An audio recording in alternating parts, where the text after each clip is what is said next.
Գյորջյան Կասկադ 60 ամիս փուլային վճարում բազմաթիվ առավելություններ։ Քարոզարշավների ժամանակ ինչու է Նիկոլ Փաշինյանը հոխորտում հունից դուրս գալիս քաղաքացիների վրա գորգորում։ Նիկոլ Փաշինյանը շատ լավ հասկացել է, որ իր վերջը մոտեցել է։ Այդ դրա համար էլ բորբոքվում է։ Բա ինչ անի չբորբոքվի։ Մի երկիր տակ է տվել ծերից ծեր։ Դրա համար էլ բորբոքվում է։ Տեսնում է, որ մարդիկ էլ հանդուրժելու մտադրություն չունեն։ Համեմությունը ակնհայտորեն շահում է քարոզարշավը այս պահին ամենայն դեպս։ Նիկոլ Փաշինյանը իմ խորին համոզմամբ վերընտրվելու ոչ մի շանս չունի, եթե ընտրությունները չկեղծի։ Կարծում եք կկեղծվեն։ Կարծում եմ այո։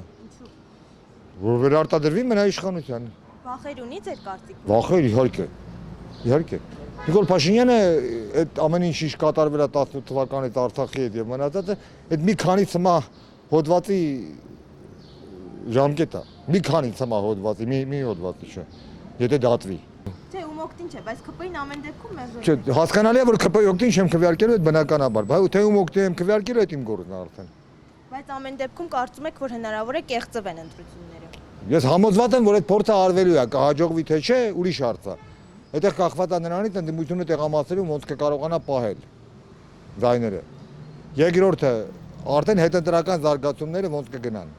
Իմ խորին համոզմամբ ամեն ինչ ընտրություններով չի լուծվելու է ընտրություններից հետո։ Իսկ ինչ եք կարծում, ընդդիմությունը առհասարակ միասնական կլինի։ Միասնական ասելով, գիտեք ինչ, ամեն կուսակցություն կհավաքի իր ձայները։ Այսպես ասեմ, ես ունեմ հաստատուն համոզմունք, որ Նիկոլ Փաշինյանը իշխանությունը չի հանձնելու։ Այսինքն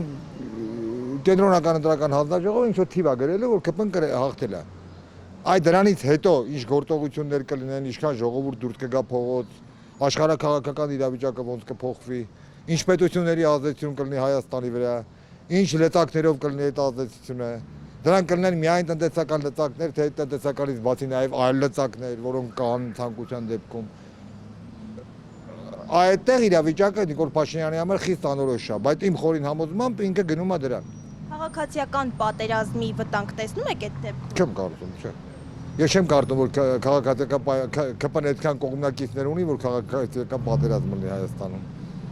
ԿՊ-ն այդքան կողմնակից չունի։ Եթե ժողովուրդ դուրս եկավ փողոց, այդ մարդիկ պրոբկի պես կթռնեն։ Ճիշտ նույն դեպի ոնց որ Սերժ Սարգսյանը թռավ, նենց էլ իրենք կթռնեն։